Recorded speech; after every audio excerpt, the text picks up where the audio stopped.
हमारे ऊपर प्रभु की कृपा है ये हम कैसे पहचाने? ये 8 लक्षण प्रकट होने लगते हैं जिसके ऊपर प्रभु की कृपा होती है। हमारे ऊपर प्रभु की कृपा है ये हम कैसे पहचाने? तो ये 8 लक्षण प्रकट होने लगते हैं जिस पर हरिजू की प्रियाजू की कृपा है। पहला, घोर अपराध करने वाले के प्रति भी दया की भावना, शांति पहला लक्षण है। भाव में भी पहले शांत भाव है। हमारे ऊपर श्री हरिजू की कृपा है, इसकी पहचान ये 8 लक्षण। पहला, शांति, अर्थात घोर अपराधी के प्रति भी गुस्सा ना क्षमा करना, ये हरि की कृपा का लक्षण है। देख लो भाई, घोर अपराधी शब्द तो जाने दो, जरा सा प्रतिकूल हो जाए तो लाख समझाओ पर भ्रकुटी तनी रहती है। ईर्ष्या, द्वेष, मात्सर्य, द्रोह, ये उपासक के हृदय की विषय नहीं, ये तो गंदे विषयी पुरुषों के हृदय के लक्षण हैं। जहां ईर्ष्या है, मात्सर्य है, द्वेष है, द्रोह है, ये कुमति के लक्षण है, ये सुमति के लक्षण नहीं, ये हरि कृपा पात्र के लक्षण नहीं। आपसे जो अपराध कर रहा है, द्रोह कर रहा है, आपका क्षमा बल ये हरि प्रसाद से होता है। शांति, क्षमा बल, शांति, सह गया, क्या करूं, सहना ही पड़ेगा क्योंकि भगवत मार्ग में वो ऐसा नहीं होता। शांति, बुरा ही नहीं लगा, हरि कृपा पात्र को बुरा ही नहीं लगा। उमा संत के यही बड़ाई, मंद करत जो करे भलाई, ये सीधा शांति की व्याख्या है। अपने यहां मंगल गान में, करत जे अनुशहन निंदक तिनहु पे अनुग्रह कियो, ये है हरि कृपा, ये है आचार्य कृपा, गुरु कृपा। अपराधी पर भी क्षमा का भाव होना, भला ऐसा है, अपराधी पर भी क्षमा का भाव होना, ये हरि कृपा पात्र में ही होगा, अन्य में नहीं। तो अगर अपने हृदय में ऐसा लगे कि ऐसा नहीं है तो हरिजू से प्रार्थना करनी चाहिए कि कृपा करो, मेरे में सामर्थ्य आवे। दूसरा, अनुसूया, वो किसी भी के प्रति कभी भी कोई दोष दर्शन ही नहीं करेगा। दोष कथन, दोष श्रवण की तो बात जाने दो। अनुसूया, दूसरों के गुणों में दोष ढूंढना, ये नहीं होता। हरि कृपा पात्र में ये नहीं था। ये सब भजन के नाश करने वाले, जैसे पहला अपराधी पर क्रोध कर देना, तो माया ने भेजा इसीलिए था कि तुम्हारे साथ व्यवहार ऐसा करे कि तुम क्रोध करो, क्रोध करोगे तुम्हारी ऊर्जा शक्ति नष्ट हो जाएगी, अध्यात्म में जो चलने की थी, और कहीं तुमने संकल्प कर लिया तो भजन शक्ति नष्ट हो जाएगी। तो अगर भजन बल है तो गया, जरूर उसको दंड मिलेगा, पक्का मिलेगा, 100% मिलेगा, लेकिन आप खाली हो गए। ना भजन करने की वृत्ति रहेगी और ना भजन रहेगा, दोनों बात। अनुसूया, किसी के सद्गुणों में दोष देखना, गुणों में दोष ढूंढना, ये हरि कृपा पात्र में नहीं होता। ये बहुत मंगलमयी बातें हैं जिससे हमारा भजन मार्ग पुष्ट होता है। तीसरा, वो बाहर से और भीतर से पवित्र रहता है, हरि कृपा पात्र। शौचाचार का ज्ञान होना चाहिए, वस्त्र आपके पवित्र होने चाहिए, ये बाहरी जल रज आदि के द्वारा बाहरी पवित्रता, और निष्कपटता, निश्चलता, सत्य भाव, ये अंदर की पवित्रता है। अगर कपट है, छल है, असत्य है तो हृदय मलिन रहता है। भीतर और बाहर से पवित्र रहना, इसमें खास बात क्या है? भीतर और बाहर से पवित्र रहने में, भीतर और बाहर से सदैव पवित्र कौन रह सकता है? तो बोले जो पुंडरीकाक्ष भगवान श्री हरि का प्रियाजू का स्मरण करता रहता है वो शवायाभ्यंतर शुचि, वो बाह्य और अभ्यंतर दोनों से पावन रहता है। तीसरी जो कृपा का लक्षण है अर्थात वो सदैव भगवत चिंतन परायण, शौचाचार का पालन करने वाला, बाहर और भीतर से हरि कृपा पात्र पवित्र रहता है। लघु शंका में जल पात्र में रखा जाता है, जनेंद्रिय को पवित्र किया जाता है, फिर हाथ रज से धो के, फिर कुल्ला करके, आचमन करके, पैर धोकर, ऐसे पवित्र आचरण, ऐसे पशुवत व्यवहार ठीक नहीं। कुछ लोग ऐसी गलती करते हैं कि जिसमें शौच हुआ जाता है उसी में बैठकर लघु शंका करते हैं, तो सारे वस्त्र, पूरा शरीर अपवित्र हो गया आपका। अब तो अटैच बाथरूम की व्यवस्था माया ने कर दी है। हमें लगता है कि शौचालय अलग होना चाहिए और स्नान गृह अलग होना चाहिए, थोड़ा ही चाहे भेद हो, अंतराय होना चाहिए पवित्रता के लिए। अब ये शौचालय है, यही स्नान करना है, यही लघु शंका करनी है, तो पवित्रता का निर्वाह नहीं हो पाता। यदि जिस उस जगह आप शौच करते हैं, जो बैठकर उसी पे बैठ के लघु शंका करते हैं, तो आपको पूरा वस्त्र सहित स्नान करना चाहिए पवित्रता के, तभी बुद्धि भ्रष्ट हो जाती है। आपको मंत्र का निरंतर चलना ये कठिन पड़ जाएगा। पवित्रता का निर्वाह करो। देह राग मिटने के बाद एक स्थिति आती है, अवधूत स्थिति, उसमें फिर शरीर की पवित्रता का कोई संबंध नहीं रह जाता। पर अभी तो संबंध है ना देह भाव से, तो बहुत हो से लघु शंका ऐसे करें कि आपके पैरों में, वस्त्रों में छिट्टी ना पड़े, पवित्र रहें। हर समय हमें पवित्र मंत्र जपना है, नाम जपना है, श्री की सेवा में रहना है। बहुत जल्दीबाजी खड़े खड़े लघु शंका की, छिट्टियां पड़ रही, बस ऐसे चल दिए, वो पशुवत आचरण भगवत मार्ग में नहीं चल पाओगे। वो अंदर तुम्हारे व्याकुलता पैदा करता रहेगा, भोगों की, संसार की। शौचाचार का बहुत बड़ा फल है, शरीर राग छूट जाएगा। ये बात समझ लो, शरीर राग छूट जाएगा। शरीर संबंधी पवित्रता शरीर राग छोड़ा देती है, आंतरिक रहस्य है ये। चौथा, ऐसे कार्यों का अनुष्ठान न करें जिनमें हमारा भजन छूटता है, जिनमें सत्य छूटता है, जिनमें भगवत भाव छूटता है। जैसे आपके ऊपर कृपा हुई, आप भगवत मार्ग में चल रहे हैं, अब आप ऐसे संसारिक कार्यों का अनुष्ठान कर रहे हैं जिनमें आपकी चित्तवृत्ति बिल्कुल भगवत विमुख हो रही, तो जीवन का लाभ क्या होगा? लाभ तो है भगवत स्मरण सहित। इसी की मानो टीका है, छठदम शील बिरत बहु कर्मा, निरत निरंतर सज्जन धर्मा। शीलवान और ऐसे कर्मों से विरत जिनसे भगवत विस्मरण होता है, जो सज्जन पुरुषों के द्वारा धर्मानुष्ठान होते हुए उन्हीं का अनुष्ठान, ऐसे कर्मों में ना जाए जिससे भगवत विस्मरण होता है।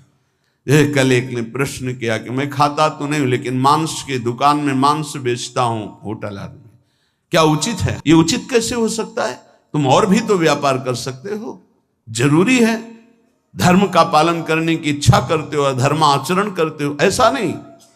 तो विरत बहुकर्मा, उन कर्मों से हमें विरत रहना है जो हमारे धर्म के विरुद्ध है, जो भजन के विरुद्ध है। हरि कृपा पात्र ऐसे कर्मों का अनुष्ठान कर ही नहीं सकता। और शारीरिक श्रम इतना जिससे हमारा भजन का तार ना टूटे।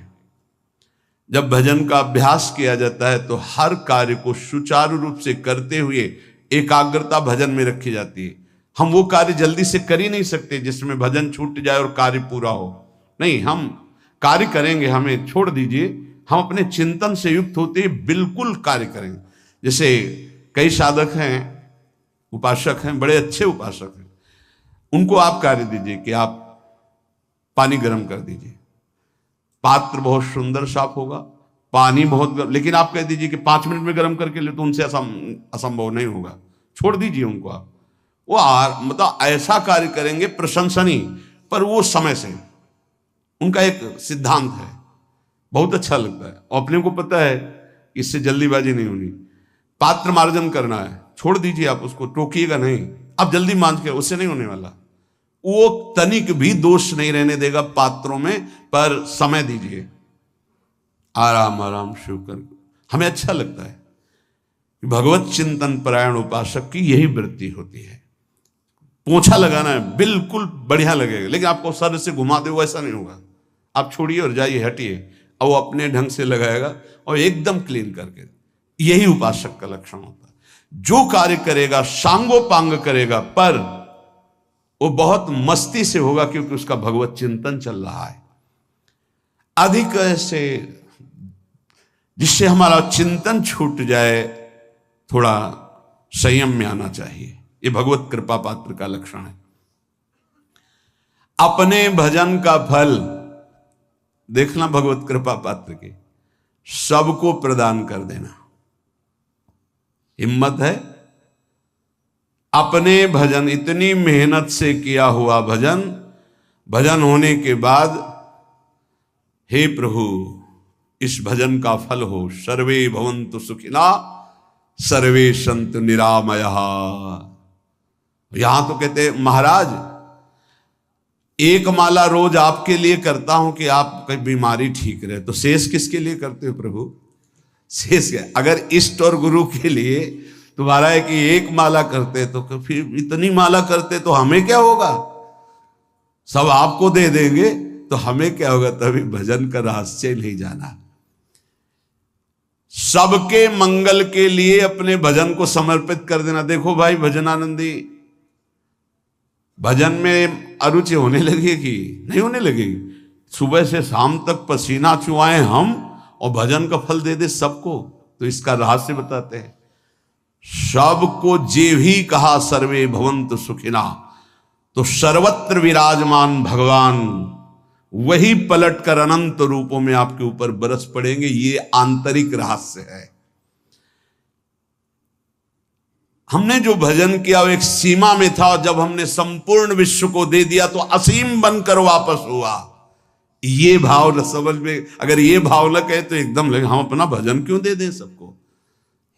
उस सर्वात्मा में विराजमान जो हमारा प्रभु है, उसी को समर्पित कर। सर्वे भवन्तु सुखिना, तो वो सब पलटकर सब जगह से वापस आया, सबका आशीर्वाद आया, और वो महान बनता चला गया। ये लाभ है, आंतरिक लाभ है। अगर तुम्हारा भाव ऐसा न बनता हो तो आप प्रभु को तो अर्पित करते ही है ना, तो वही प्रभु सब में विराजमान है। ऐसा भाव करके सर्वात्म स्वरूप भगवान को हमारा भजन समर्पित है। सब रूपों में प्रभु विराजमान है। ये हरि कृपा पात्र का लक्षण चल रहा है। और छठवां, अपने भजन से अपने लिए कुछ भी ना चाहना, और दूसरों की तो बात जाने दो, दूसरों से कुछ ना चाहना ये तो ठीक है। अपने भजन से अपने लिए कुछ ना चाहना है हिम्मत। देखो ये हरि कृपा पात्र में हिम्मत होती है। अपना भजन अपने प्रयोग में ना लाना, इसका भी आंतरिक रहस्य है। अपने प्रयोग में आप शरीर को लेकर के बोलेंगे, अगर स्वरूप को लेकर तो प्रयोग की कोई वहां जरूरत ही नहीं। स्वरूप पूर्ण काम है, वहां कोई अभाव नहीं। जब आप कोई भाव अपने लिए करेंगे तो देह भाव होगा। देह भाव से किसी विषय की मांग होगी। विषय पूर्ति भजन का फल नहीं होता, भजन का फल होता विषय निवृत्ति। बहुत जोर की बात है, कैसे समझ में आए? अपने भजन का भी फल अपने लिए नहीं, दूसरों से कुछ चाह रखना तो बात ही जाने दो। भजन से भी कोई अन्य सुख की चाह नहीं हुई। क्या चाहिए? भजन ही बनता रहे, भजन का फल भजन बनता रहे, खूब निरंतर जप करते रहे। सातवां, किसी भी मान सम्मान कीर्ति पद प्रतिष्ठा के मिलने पर हृदय का असंतुष्ट हो जाना, यह हरि कृपा पात्र का लक्षण होता है। प्रणाम नमस्कार जय हो तो हृदय में असंतुष्ट हो जाना चाहिए। कोई किंचन मात्र अभिमान न उदय हो जाए। प्रभु बचाओ, ये माया की चकाचौंध से बचा लो नाथ। कौन सा अपराध बन गया कि आपकी जय की जगह यहां हमको ऐसा सुनना पड़े। जैसे एक बार महापुरुष जन कह रहे थे कि जब गुरुजन बड़ाई करने लगे सामने शिष्य की, तो उसको ग्रीवा झुका लेनी चाहिए और पश्चाताप करना चाहिए कि कोई गलती हो गई, आज हमारे गुरुजी ने हमारी बड़ाई कैसे कर दी। इसका मतलब कोई दोष बन गया, कोई गलती हो गई, और प्रार्थना करना चाहिए कि क्षमा कीजिएगा महाराज, अगर कोई गलती हो तो दंड दीजिएगा, लेकिन ये दंड मत दीजिएगा कि आप हमारी प्रशंसा कर रहे हैं। भगवान, इससे बड़ा और कोई दंड नहीं हो, ऐसा महसूस होना चाहिए। सम्मानम कल्याति घोर गरलम, ये हरि कृपा पात्र का लक्षण है। नीचापमानम सुधा, नीच पुरुषों द्वारा किया हुआ अपमान अमृत के समान लगे और सम्मान विष के समान लगे। मान प्रतिष्ठा कीर्ति जिसके लिए बड़े बड़े लालायित रहते, हरि कृपा पात्र को विष की तरह चुभती है। और 8वां, किसी भी प्राणी समुदाय से संबंध ना रखते हुए सब पर दया की भावना, सब पर कृपा की भावना, सब पर करुणा मैत्री, पर किसी से ममता नहीं। ये सूत्र बहुत व्यवहार में प्रयोग करने योग्य है। सबसे करुणा और मैत्री, पर किसी से ममता नहीं। करुणा तो करी भरत जी ने, मैत्री भी की मृग से, पर ममता रहित नहीं रहे। ममता कर ली तो अगला जन्म हिरण का हो गया। ममता नहीं रखनी। निर्ममो निरहंकारा, करुणा मैत्री तो करनी है, जैसे इसमें आदेश है, गीता में जी आदेश है, अद्वेष्टा सर्वभूतान मैत्र करुणैव च, पर निर्ममो निरहंकारा, ये साधक की चतुरता है। प्राणी मात्र पर दया कृपा करुणा मैत्री, पर ममता नहीं।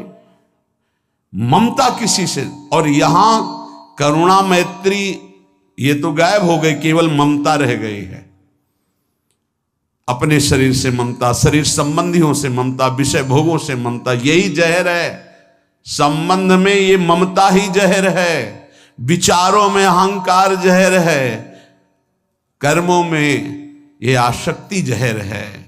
इसी जहर को मिटा दे तो जीवन मुक्त महापुरुष कर्म करते हुए, विषय सेवन करते हुए, वार्ता करते हुए, विचार करते हुए, बिल्कुल जहर रहित तो उसका जीवन हो गया। तो ये 8 बातें हरि कृपा पात्र में होती हैं, इनको बार बार सुनना, हृदय में धारण करना। जो भक्त होता है, हरि कृपा पात्र होता है, उसमें ये 5 बातें कभी नहीं जागृत होती, स्फुरित ही नहीं होती। पहला, किसी से ईर्ष्या। दूसरा, किसी से घृणा। तीसरा, किसी से भयभीत हो जाना। चौथा, भजन सेवन नृत्य गायन आदि में लज्जा लगना। 5वां, किसी की निंदा करना। ये नहीं होती। अब जो आगे वर्णन कर रहे हैं उसमें महापुरुषों की पहचान है। सिद्ध महापुरुष 3 प्रकार के होते हैं। एक होते हैं आचार्य कोटि के, सात्विक विचार वाले। एक होते हैं भ्रष्ट आचरण वाले। एक होते पिशाचाचरण वाले। और तीनों सिद्ध हैं। बहुत बड़े महापुरुष पूज्यपाद उड़िया बाबा जी हैं, वही रहस्य का प्रकाश कर सकते थे, अन्यथा बिना ब्रह्मबोध महापुरुष के ऐसा नहीं। तीनों सिद्ध हैं, तीनों भगवत प्राप्त है। सात्विक आचार वाले, जो आचार्य कोटि के होते हैं, एक एक अक्षर शास्त्र मर्यादा के अनुसार चलने वाले, जैसा शास्त्र कहता वैसा उनके आचरण में दिखाई देगा, और वो उससे सिद्ध भगवत प्राप्त महापुरुष हैं, पर उनके आचरण तस्मात् शास्त्रम प्रमाणम थे। दूसरे भ्रष्टाचार, ऐसों को पहचान पाना बहुत कठिन होगा। भेष मलिन, आचरण मलिन। जैसे आप में कोई पुराना हो तो शायद जान पाएगा, भगवान दास नाम के एक संत इसी चौराहे पे रहते थे। ये जो चौराहा है, कभी नंगे पड़े रहते थे, कभी वो पा रहे उनके साथ कुत्ता पा रहा है, कभी नाली का पानी पी रहे हैं, और भगवत प्राप्त महापुरुष थे। इसकी पहचान स्वयं की। कोई चाय रखने गया, उठा के ईंट मार दी, गाली दे दी, दौड़ पड़े, पकड़ पाए तो 10-5 घूंसे थप्पड़ मार दिए। ऐसा उनका व्यवहार था, भ्रष्टाचारण। हलवा कोई रख गया, खिचड़ी रख गया, कुत्ता खा रहा है, उसी के साथ वो खा रहे हैं। कभी गमछा लपेटे, कभी नंगे, सीधे प्रकृति का वार शरीर से सहते थे, बस चौराहे पे ही रहते थे। बहुत अगर गए तो ये राधा टीला है, बस इतना ही उनका था। राधा टीला से इधर, और इधर थोड़ा चढ़ाई जो है जहां पूज्य श्री चंद्रशेखर बाबा जी वास करते, उसके इधर, मतलब चौराहे के बस इतने में ही रहते थे 12 महीना, 20 साल उनको देखा। तो जब काशी से आए हुए थे तो उनको देखा तो उनकी दृष्टि से लगा कि ये स्थिति प्रज्ञ महापुरुष हैं, पर अपने को छुपाए हुए ऐसी लीला करें। पर उनके कुछ ऐसे आचरण थे जिनसे लगा कि इनकी, हमें लगता है, बुद्धि खराब है क्या, मतलब पागलपन का दौड़ा है क्या। ऐसे राधा रमन जी दर्शन करने गए तो जो पुंडरीक जी हैं इनके बाबा, वो उस समय थे, उनके पुत्र जो पुंडरीक जी के पिताजी, वो उनके सहयोग में, करुणा कृपा हुई उनकी, उन्होंने देखा। वो तो बाद में परिचय जाना उनका, हमें पता नहीं, तो बाद में परिचय। वो पीत वस्त्र धारण किए हुए वयोवृद्ध एकदम डलिया लाए, राधा रमन जी को निकाल करके अपने को प्रसाद मिला। तो सीधे राधा रमन जी की कृपा का अवलोकन करते हैं और परिक्रमा लगाना। एकदम संकल्प बना, कमंडल में 2 कुलिया रखी, ढक्कन से ऐसे ढक के, और बस मन में आया कि अगर वो बाबा हमसे आते हैं, हमारे कमंडल से कुलिया, सत्य, परम सत्य, कुलिया लेते हैं और पाते हैं और फिर रख के चल देते, तो मैं मान जाऊंगा कि प्रभु ये आपके धाम के सिद्ध महापुरुष हैं, आए हुए थे हम काशी से ऐसे।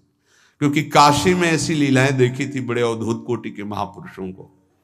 आपसे सत्य कहते, वो पेड़ हट गया, रमण रेती में था, बीच रोड में था, चबूतरा बना था, वो ऐसे पड़े थे, वहां के हम बैठ गए, बिजली की तरह उठे, रफ्तार से आए, खड़े हो गए हम बिल्कुल, क्योंकि हमें पता था कि घूंसा और थप्पड़ इनका प्रसाद होता है। हम कहा उस समय, हम कहा अगर हाथ चलाएंगे तो पकड़ लेंगे ना, बिल्कुल पोजीशन में खड़े। तो बंगाली भाषा में कुछ बोले, वैसे गले में हाथ डाला, ढक्कन हटाया, कुलिया निकाली, पाया, कुलिया वहीं रखा, ढक्कन रखा, गए और वहीं लेट गए। सत्य कहते एकदम रोम रोम खड़ा हो गया कि अरे भगवत प्राप्त महापुरुषों को जानना बड़ा कठिन है, कैसे आचरण, भ्रष्ट आचरण से रहते हैं। कभी दिगंबर, कभी गमछा लगा हुआ है, कभी कुत्ते के साथ खा रहे, कभी नाली का पानी पी रहे। पूज्य बाबा कह रहे आचरण मलिन, नाली या पैखाने का भी पानी पीने में उनको कोई भी परेशानी नहीं। गंदे जगह मलिन भाव से पड़े रहना, किंतु वृत्ति हर समय भगवदाकार रहना, भगवदाकार रहना। ये तीसरे, पिशाचाचार, गाली गलौज करना, ईंट पत्थर से मारना, हर मलिन चेष्टा बहुत कठिन है, बहुत कठिन है। ये सब देखने को मिला है भगवत कृपा से तीनों प्रकार के महापुरुषों का। वृंदावन में एक आगंतुक संत आए थे बाहर से, वो रात्रि में हर वृक्ष के नीचे खड़े रहते, पैर सूज गए थे, उनको कभी बैठे और लेटे नहीं देखा, खड़े ही रहते थे। ये 25 वर्ष के लगभग की बात है। उनको जब देखा तो देखते ही उनकी दृष्टि ऐसी थी ऊर्ध्व, लगा ये तो भगवत प्राप्त महापुरुष है।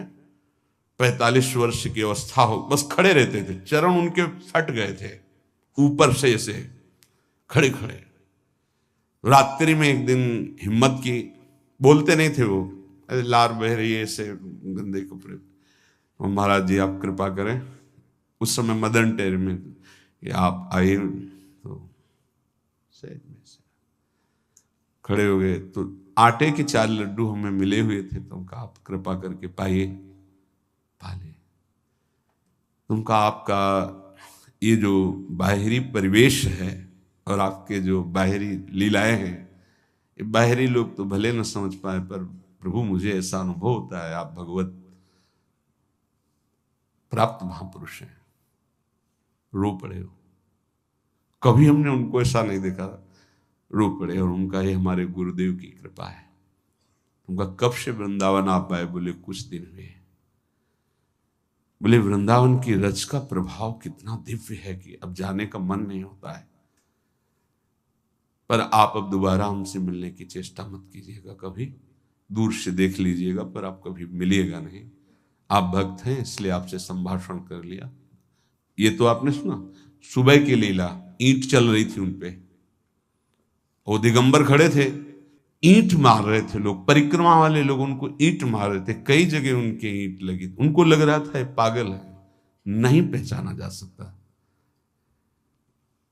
3 प्रकार के महापुरुष होते। एक होते सात्विक आचार वाले, बहुत जो शास्त्रीय आज्ञा वैसे ही अक्षर से आपको दिखाई देंगे, आचार्य कोटि के, पवित्र शरीर, पवित्र वस्त्र, पवित्र आचरण, एकदम आचार्य कोटि। दूसरे एकदम भ्रष्ट आचरण, समझ ही नहीं सकते आप। तीसरे पिशाच की तरह, समझ ही नहीं सकते उनको। अब लाभ होता है केवल पहले वाले से, सात्विक तस्मात् शास्त्रम प्रमाणम थे, इससे जनता का लाभ होता है। इन 2 से विशेष हानि हो जाती है, क्योंकि इनके आचरण ऐसे होते हैं, साधु अवज्ञा तुरंत भव, बहुत जल्दी विनाश होता है ऐसे महापुरुषों के अपमान से। सात्विक महापुरुषों के नहीं, अगर उनसे अपमान भी हो जाएगा तो क्षमा करेंगे वो सब। इनको न क्षमा से मतलब है, न पिटाई से मतलब है, इनकी दैवी शक्ति तुम्हारा नाश कर देगी। ऐसे से बहुत, क्योंकि इनको समझ में नहीं आएगा ना। काशी में भी देखा है, कुल्हड़ चल रहे हैं सब, और ब्रह्माकार वृत्ति है, लोग समझ नहीं पा रहे हैं, चाहे कि कुल्हड़ जमाए मार रहे हैं उनके ऊपर। ऐसे किया, बिल्कुल जो चर्म है प्रकृति को सहते सहते भैंसे का जैसे हो गया मोटा एकदम, और उनके ऊपर मार पड़ रही है, वो मुस्कुरा रहे हैं, चल रहे हैं। हमका गजब हो गया, ब्रह्माकार स्थिति महापुरुष के सामने। ऐसे कोई समझ ही नहीं पाता। तो कह रहे हैं ऐसे भक्तों से प्रायः सबकी हानि हो जाती है, क्योंकि समझ पाते नहीं कि स्थिति क्या है, और जब उनका अपमान करते हैं, उनको मारते हैं, पीटते हैं, उनका सर्वनाश हो जाता है। वो करते नहीं है, उनका प्रभाव कर देता है, पर सात्विक महापुरुषों से किसी का मंगल नहीं होता। इसलिए समाज का परम मंगल शास्त्र के द्वारा आचरण किए हुए जो सिद्ध महापुरुष हैं उनसे होता है। ये 2 प्रकार के महापुरुष जो होते हैं, कई तरह से हानि हो जाती है, आप समझ ही नहीं पाएंगे, आप अपमान कर देंगे, अनिष्ट हो जाएगा आपका, क्योंकि यहां ना क्षमा है न दंड है, दैवी शक्तियां उनकी सुरक्षा में लगी हुई, वो सर्वनाश कर देंगी। इसलिए बाबा परिचय बता रहे कि अगर तो इनको पागल न समझा जाए। ये प्रायः जैसे एक बार बताया था कि हरगोविंद जी के पांडाल में रास हो रहा था, एक दिगंबर महापुरुष आए और वो ऐसे खड़े थे पीछे से, चूंकि आरती करने के बाद पीछे राधा वल्लभ जी की गए तो पीछे ही खड़े होना था, तो बिल्कुल पास बूट पहने हुए मारा लात पीछे से, वो मुभरा गिर गए, आराम से खड़े हुए, रास को ऐसे नेत्रों से हल्का सा और बस फिचल दिए। वो पीछे 10 बार लात मारता गया, वो मुड़ के नहीं देखा किसने मारा, पीछे पीछे हम 10 कदम चले। गजब हो गया, ऐसी स्थिति इस महापुरुष की। और ये बावरा जान नहीं रहा कि अपना सर्वनाश कर दिया हमने, और वो गजेंद्र की तरह मत वाले ऐसे फोगला की तरफ चल के निकले। कैसे समझोगे महापुरुषों को? बाहरी व्यवहार। अभी 10-12 वर्ष की बात है, यमुना के पार ऐसे खो करके रहते थे दिगंबर एक महात्मा। अब है कि नहीं मुझे पता नहीं, पहले यमुना किनारे जाते थे बैठने तो बस वो चीखते थे, राजकुमारी राजकुमार, राजकुमारी राजकुमार, यमुना पार से राजकुमारी राजकुमार। और ऐसे घास नोच नोच के जैसे गाय खाती है ऐसे खाते थे घास, और चिल्लाते क्या थे, राजकुमारी राजकुमार। किसको? प्रिया प्रीतम। राजधानी है ना, तो ऐसे वृंदावन की तरफ खड़े होते ऐसे कहते, राजकुमारी राजकुमार। कैसे कोई महापुरुषों को जाने। भगवान कृपा करें कि किसी भी महापुरुष का कभी कोई अनिष्ट हमारे द्वारा ना हो, कहीं कोई अमंगल बर्ताव ना हो जाए, इसलिए परिचय बताया। कि आप सोच सकते हैं कि ऐसे भला महापुरुष हो सकते हैं? हाँ पक्का, तीनों प्रकार के महापुरुषों के दर्शन हुए।